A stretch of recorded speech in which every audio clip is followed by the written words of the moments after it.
Bonjour à tous. Donc nouvelle vidéo sur le Reiki, le deuxième degré. Donc Reiki Ushui Ryo. Voilà. Donc c'est une méthode donc ancestrale hein, qui date des années 1800. Euh, tout ceci en fait vous le verrez en détail au niveau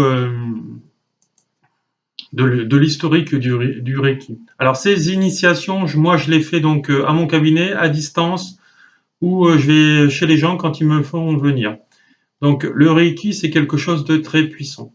Donc, alors, donc c'est une formation donc certifiante qui comprend en fait 4 degrés. Chaque degré comprend donc un système traditionnel là où les initiations requises sont importantes à avoir donc à être enseignées et à être reçues en fait par l'élève. Donc les bases théoriques permettent de comprendre et d'utiliser le Reiki dans sa vie au quotidien. Donc tout ce que vous apprenez donc en vous soignant, vous le mettez aussi en pratique. Voilà. Donc c'est aussi une culture spirituelle à mettre en pratique dans sa vie. Hein. C'est pas juste avoir l'enseignement pour avoir un enseignement, pour avoir un diplôme en plus. Hein. Voilà.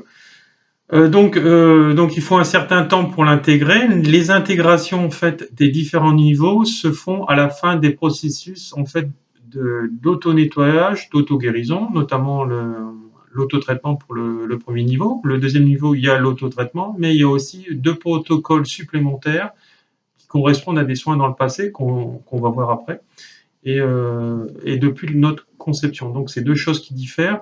Et donc, c'est des choses qui ils vont être intégrées seulement en totalité à la fin de donc de ce nettoyage, et ça correspond à peu près à notre âge actuel, plus une année.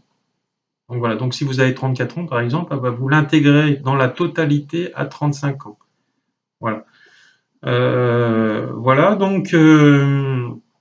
donc le deuxième degré donc, est un outil pour différencier les mots physiques et psychologiques, dont le mental, hein, l'affective, etc., permet de travailler hors de l'espace et du temps. Donc ça correspond à la projection d'un soin à distance. Je suis à Toulon, j'envoie un soin par exemple en Bretagne. Voilà. Donc à distance, mais aussi de travailler aussi sur les traumatismes en fait du passé. Voilà. Donc on va voir là maintenant en détail à quoi correspond le deuxième niveau. Donc le deuxième niveau s'adresse donc au niveau du mental, comme je viens de le dire précédemment, et surtout à l'émotionnel. Alors il faut savoir que le mental et l'émotionnel, ce sont 2 corps énergétiques différents. Souvent le mental fait dérailler, et donc la maladie, elle vient donc dans notre corps physique par rapport à notre mental, donc à une psychose, etc. Et par rapport en fait à l'émotionnel qu'on va ressentir en fait dans le corps. Donc, ouf. Et à partir de ce moment-là, si on n'a pas été averti ou on ne sait pas faire, on ne sait pas gérer, ben, ça devient un poison pour le corps, donc maux du corps ou maladie. Donc la dimension des soins du Reiki fonctionne une fois donc les 3 nettoyages terminés, c'est ce que je disais précédemment. Deuxième niveau. Sur l'élève, voilà.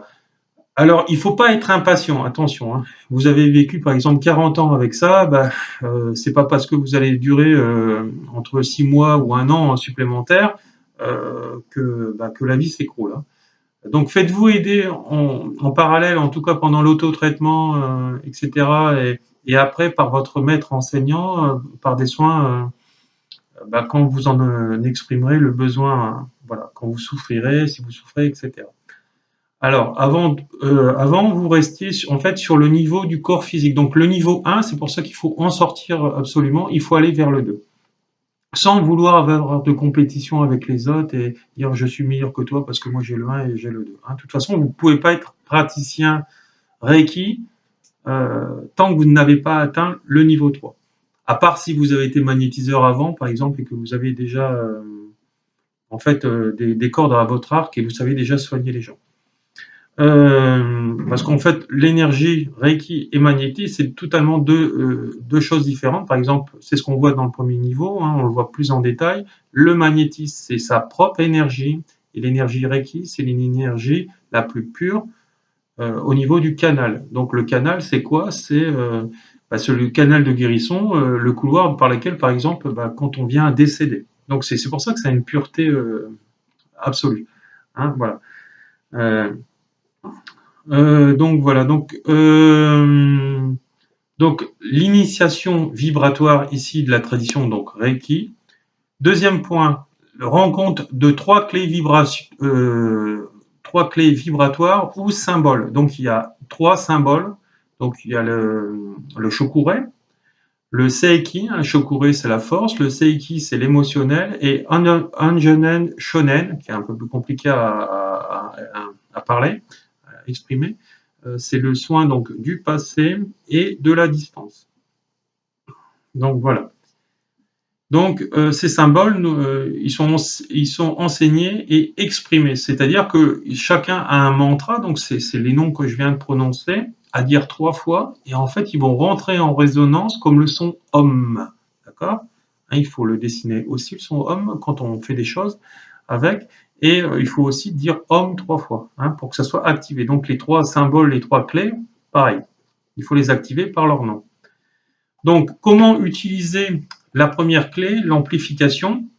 Alors, en fait, c'est surtout les positions pratiquées au premier degré. Donc, dans un but d'amplification de l'état de canal Reiki, ce premier symbole, dans un rôle d'amplificateur, donc c'est-à-dire la force, donc on met la force sur le soin encore en plus, donc ça amplifie le soin. Donc, c'est pour ça qu'il faut aller vers le deuxième degré. Est expérimenté également avec les intentions. Alors le pouvoir de l'intention, c'est quelque chose qui est très fort. Hein. Un de ces jours, je ferai aussi une vidéo sur l'intention. Voilà. Donc, afin de toucher au pouvoir de l'intention, il est également enseigné de son utilisation en synergie avec les deux autres symboles. Voilà, donc Seiki et Anjonen Shonen.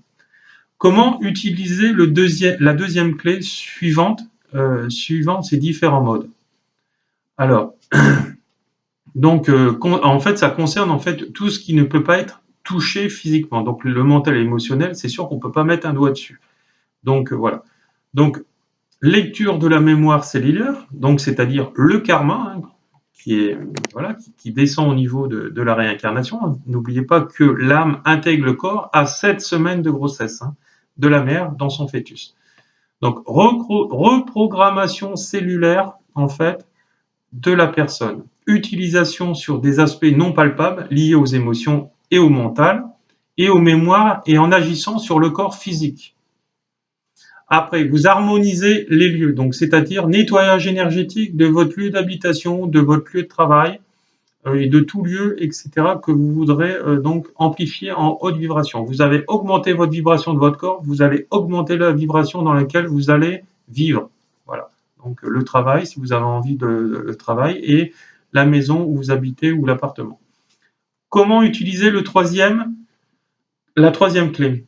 Donc on appelle au-delà de l'espace et du temps. Donc on l'appelle, voilà. Donc c'est pour ça, c'est lié, comme je vous disais tout à l'heure, au passé, d'accord, et à la distance. Donc c'est hors du temps. Transmission d'un traitement Reiki à distance, protocole de demande d'autorisation de la transmission. Donc quand on transmet à quelqu'un, il faut toujours avoir son autorisation. Après, quand les parents demandent qu'on fasse un soin à leur enfant, il faut que ces enfants ont moins de 18 ans. Voilà, parce que la garde parentale, c'est les parents.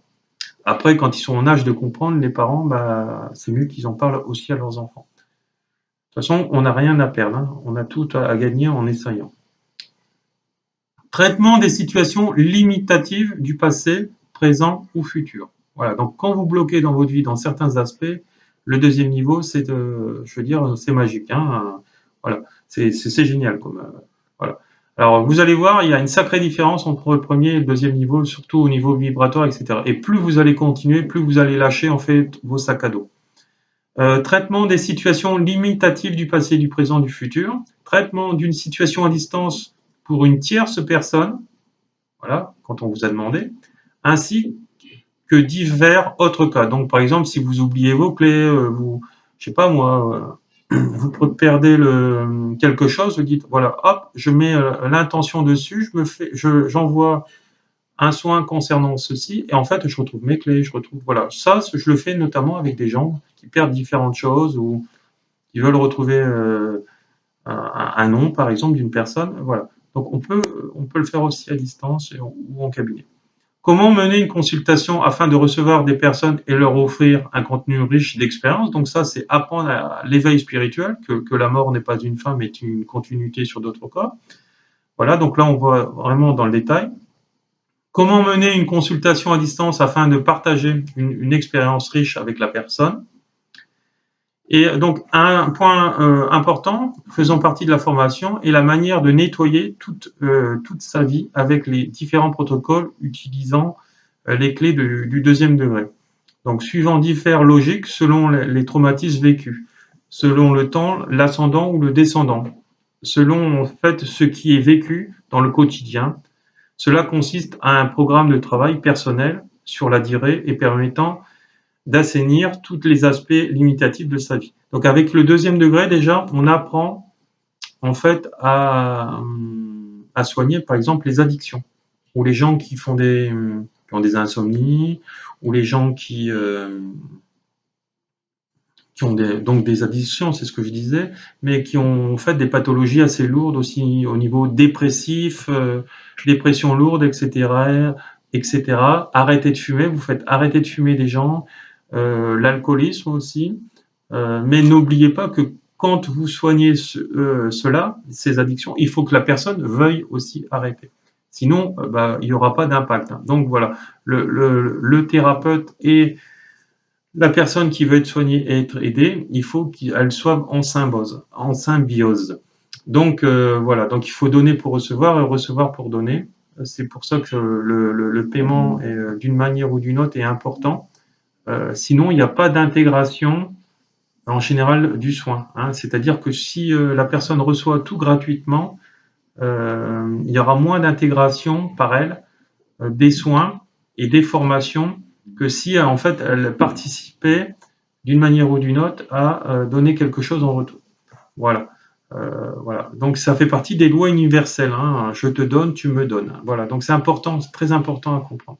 Voilà, cette vidéo est terminée. Vous trouverez en fait tous les renseignements sous cette vidéo, conférences, tâches, formations. Voilà. Merci, au revoir, bonne journée.